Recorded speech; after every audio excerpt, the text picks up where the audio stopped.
ઉપલેટા નગરપાલિકા સંચાલિત તમામ શાળાઓમાં બાળકોના કન્યા કેળવણી અને શાળા પ્રવેશોત્સવ કાર્યક્રમ યોજાયો હતો। તારીખ 26 જૂનના દિવસે તમામ રાજ્યોમાં પ્રધાનમંત્રીના સપનાને સાકાર કરવા દરેક શાળાઓમાં નાના બાળકોનો ઉત્સાહ વધારવા અને રાજ્યમાં શિક્ષણ પ્રત્યે પ્રેરિત કરવા કન્યા કેળવણી મહોત્સવ અને શાળા પ્રવેશોત્સવ કાર્યક્રમ યોજવામાં આવ્યો હતો, જેના ભાગરૂપે રાજકોટ જિલ્લાના ઉપલેટા શહેરમાં નગર પ્રાથમિક શિક્ષણ સમિતિ તમામ પ્રાથમિક શાળાના બાળકો સહિત એક ભવ્ય કાર્યક્રમનું આયોજન ઉપલેટા સરદાર વલ્લભભાઈ પટેલ ટાઉન હોલ ખાતે કરવામાં આવ્યું। સાથે જ જે પણ વિદ્યાર્થીઓ જિલ્લા કક્ષાએ અને રાજ્ય કક્ષાએ ઉતરણી આવ્યા છે તે તમામ વિદ્યાર્થીઓને સન્માનિત કરવામાં આવ્યા હતા। નવા ભારતનું નવું ભવિષ્યને આગળ વધવા પ્રેરણા આપી હતી। આ તકે ઉપલેટા શિક્ષણ સમિતિના તમામ શિક્ષકો, ધોરાજી, ઉપલેટાના ધારાસભ્ય, નગરપાલિકાના પ્રમુખ, ચીફ ઓફિસર સહિત વિવિધ સામાજિક આગેવાનો ઉપસ્થિત રહ્યા હતા। જે કેસની ગુજરાતી સાથે અર્શી આહિર, ઉપલેટા।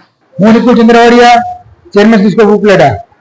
આજ રોજ 26 તારીખે અમારી સમિતિ સંચાલિત જે 7 શાળાઓ છે એનો બાળકોનો કન્યા કેળવણી બાળકોને પ્રવેશ આપણે આપેલો જે છે, તો આ તકે અમારા કાર્યક્રમમાં ધારાસભ્ય શ્રી મહેન્દ્ર પાડલિયા, નગરપાલિકાના માનનીય પ્રમુખ શ્રી વર્ષાબેન ગજેરા, ઉપપ્રમુખ શ્રી જિજ્ઞાબેન વ્યાસ, તમામ સદસ્યશ્રીઓ, સીઓ બેન નીલમબેન જેતિયા અને અમારા સમિતિના શિક્ષકો દ્વારા આજે આ કાર્યક્રમ કરવામાં આવેલો હતો। જે કાર્યક્રમમાં અમે આજે નાના બાળકો જે છે એને ધોરણ 1 છે ને બાળવાટિકા જે છે તો એ બાળકોને પ્રવેશ આપેલો છે। આશરે 145 બાળકોને પ્રવેશ આપેલો છે અને બાળકોને અવનવી કીટો દ્વારા અમે બાળકોને પ્રવેશ આપી અને એને બાળકોનો ઉત્સાહ વધારેલો છે।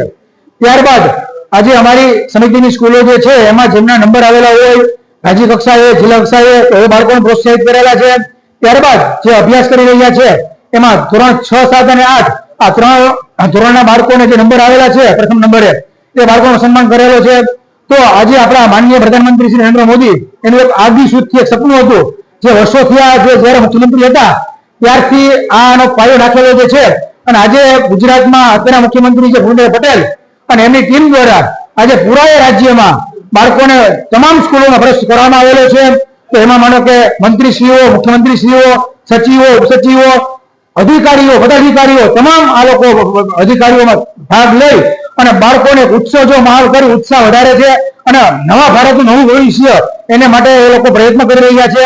તો આ તકે અમે પણ કાર્યક્રમ કરેલો છે અને અમારા કાર્યક્રમમાં તમામ મહેમાનો આવેલા છે, તો બધાનો ખૂબ આભાર માનું છું।